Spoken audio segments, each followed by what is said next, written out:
კლიმატის ცვლილებით გამოწვეული პრობლემები აჭარაში. შეერთებული შტატების საერთაშორისო განვითარების სააგენტო იკვლევს საერთო სურათს და რეკომენდაციებში წერს, რა ეკოლოგიურ პრობლემებს უნდა მიექცეს განსაკუთრებული ყურადღება ბათუმსა და ქობულეთში. ნათია კოპალიანი და ნონა დიასამიძე მუშაობდნენ თემაზე, პირდაპირ ეთერში ნონა შემოგვიერთდება. ნონა, დაგვისახელე კლიმატის ცვლილებით გამოწვეული მთავარი პრობლემები აჭარაში, რაზეც დღეს სპეციალისტებმა ისაუბრეს. დღეს ნინო სპეციალისტები საუბრობდნენ, რომ გლობალური დათბობის შედეგად გამოწვეული პრობლემები უკვე მთელ საქართველოში ვლინდება და რა თქმა უნდა აჭარაშიც, კერძოდ საუბარია ბათუმსა და ქობულეთზე. ექსპერტები მიიჩნევენ, რომ ბოლო პერიოდის განმავლობაში ტემპერატურამ 2 გრადუსით მოიმატა, რაც გარკვეულ დისკომფორტს უქმნის ტურისტებს, თუმცა მეორეს მხრივ ეს არის საშუალება იმისთვის, რომ გაგრძელდეს ტურისტული სეზონი და განვითარდეს სამთო ტურიზმი. კლიმატის ცვლილებები აისახება ბათუმზე ჰარის დაბინძურებასთან დაკავშირებითაც, რაც გამოწვეულია ექსპერტების აზრით ჭარბი ავტომობილებით. უფრო დეტალურად თუ რა წერია დოკუმენტში, რომელიც დღეს მუნიციპალიტეტის წარმომადგენლებს გააცნეს, ჩვენ შეგვიძლია ვრცლად ვნახოთ რეპორტაჟში. დოკუმენტში, რომელიც ამერიკის შეერთებული შტატების საერთაშორისო განვითარების სააგენტოს დაფინანსებით მომზადდა, საუბარი კლიმატის ცვლილებით გამოწვეულ პრობლემებზეა. კლიმატის ცვლილების ადაპტაციის გზამკვლევში ყურადღება საქართველოს მთელ ტერიტორიაზე, მათ შორის ბათუმსა და ქობულეთზე, როგორც მჭიდროდ დასახლებულ ქალაქებზეც გამახვილდა. ერთ-ერთი რეკომენდაცია, რაც შეიძლება სოციალური სექტორის თვალსაზრისით გაიცეს, ზოგადად ყველა რეგიონისთვის და მით უფრო აჭარისთვის არის ის, რომ ისეთ ქალაქებში, როგორც არის ბათუმში, ქობულეთში, ძალიან დიდი მნიშვნელობა ენიჭება ზოგადად ჯანდაცვის სექტორის გაძლიერებას და რაც ხელს შეუწყობს თქვათ კლიმატის ცვლილების სხვადასხვა გამოწვევებისადმი მის გამკლავებას. ექსპერტების თქმით, სიტუაციური ანალიზის მიხედვით რეკომენდაციები ტურიზმის, სოციალური და ენერგეტიკის სფეროში გაიცა. კლიმატური ცვლილებები გავლენას ყველაზე მეტად ტურიზმის დარგის განვითარებაზე ახდენს. დარგის ექსპერტების თქმით, ამ კუთხით პრობლემები აჭარაში როგორც სამთო, ასევე საზღვაო ტურიზმს ექმნება.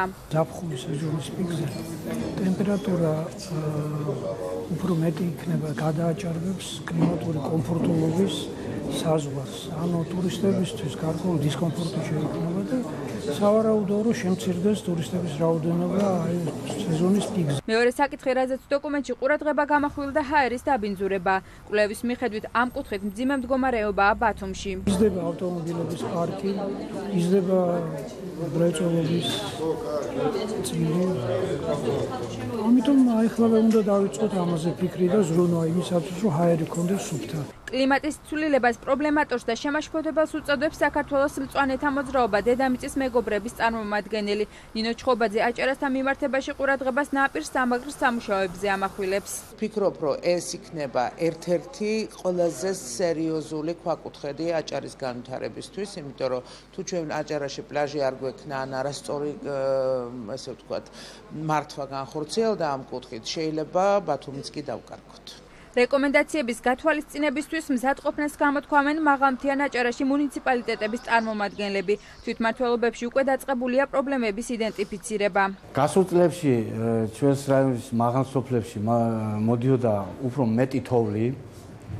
მეტი თოვლი რომ მოდიოდა, ეს იმას ნიშნავდა, რომ მეტი წყაროსწყლები გქონდა, მეტი უხვი მდინარეები იყო და ასე შემდეგ. მაგრამ ეხლა თოვლის მოსვლაც მოიკლო, მდინარეების სიუხვიმაც მოიკლო. პროექტი, რომელიც 2 წელია ხორციელდება, მუნიციპალიტეტების წარმომადგენლებისთვის არაერთ სემინარს მოიცავდა. დოკუმენტი მოიცავს სექტორულ ანალიზს იმ სექტორებისა, რომლებიც ყველაზე მეტად განიცდიან კლიმატის ცვლილებისადმი ადაპტაციას და ასევე აქ მოცემულია რიგი რეკომენდაციები ეროვნულ დონეზე გადაწყვეტილებების მიმღებებთათვის. პროექტის ფარგლებში საქართველოს მასშტაბით 65 სამუშაო ჯგუფია შექმნილი, რომელიც ადგილობრივ და ცენტრალურ ხელისუფლებას შორის კლიმატის ცვლილების საკითხებზე კომუნიკაციას უზრუნველყოფს. იმისთვის, რომ რეკომენდაციები ზედმიწევნით ზუსტად შესრულდეს, ექსპერტებს მიაჩნიათ, რომ ამისთვის ქვეყანაში უნდა არსებობდეს შესაბამისი საკანონმდებლო ბაზაც. ჩვენი ინფორმაციით უახლოეს მომავალში სწორედ ამ კუთხით დაიწყება მუშაობა პარლამენტში. ნინო, ნონა, მადლობა ძალიან საინტერესო სიუჟეტისთვის.